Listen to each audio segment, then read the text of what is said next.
વલસાડનું કપરાડા, જ્યાં national highway પર પુલ જર્જરિત, હાઈવે પર આવેલા પુલ પરથી સળિયા દેખાઈ રહ્યા છે।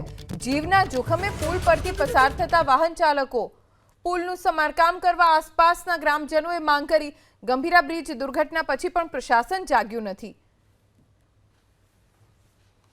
વલસાડથી કપરાડા જતા પડી ગામે એક આ નાળું બન્યું છે। એ નાળુમાંથી બધા સળિયા બહાર આવી ગયા છે અને એક ટ્રકમાંથી એ સળિયો છટકી અને અમારી કારમાં લાગ્યો।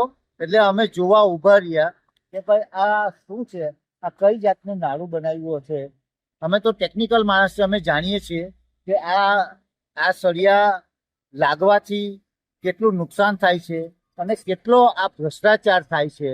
તો આ લોકોએ અહીંયા આ તંત્રએ આવીને અહીંયા આ બધું જોવું જોઈએ, એને મરમ્મત કરવી જોઈએ, એને રિપેર કરવો જોઈએ, જે એને યોગ્ય લાગે છે। પણ એકવાર મુલાકાત કરીને આવીને જુઓ, અહીંયા બધી ટ્રકો એટલી ધીમી સ્પીડે જાય છે કેમ કે દરેકને ડર રહે છે પોતાના ટાયરની અંદર આ સળિયો ઘૂસી ન જાય। તમે જો આ દિવસે તો માણસ સળિયા જોઈને ઊભા બી રહી જશે, રાત્રે શું કરશે?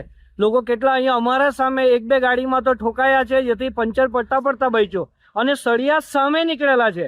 ગાડી આવે છે એના ઓપોઝિટ સામે સળિયા છે। તમે વિચારો કે આમાં માણસ છે, ઠીક છે, 4 વ્હીલર મોટા વ્હીકલ છે એ તો કવર કરી લેશે, આમાં બાઇક વાળાને તો સીધું પગમાં કે શરીરમાં ઘૂસી જશે। તો એમાં આની जवाबदारी कौन लेसे? खाली पैसा वसूली करने के लिए जानता है, रोड बनाना नहीं जानता है लोग। ठीक है, रोड गड़बड़ हो गया, गाड़ी कितना खराब होता है, कितना उल्टा पलटी हो जाता है गाड़ी।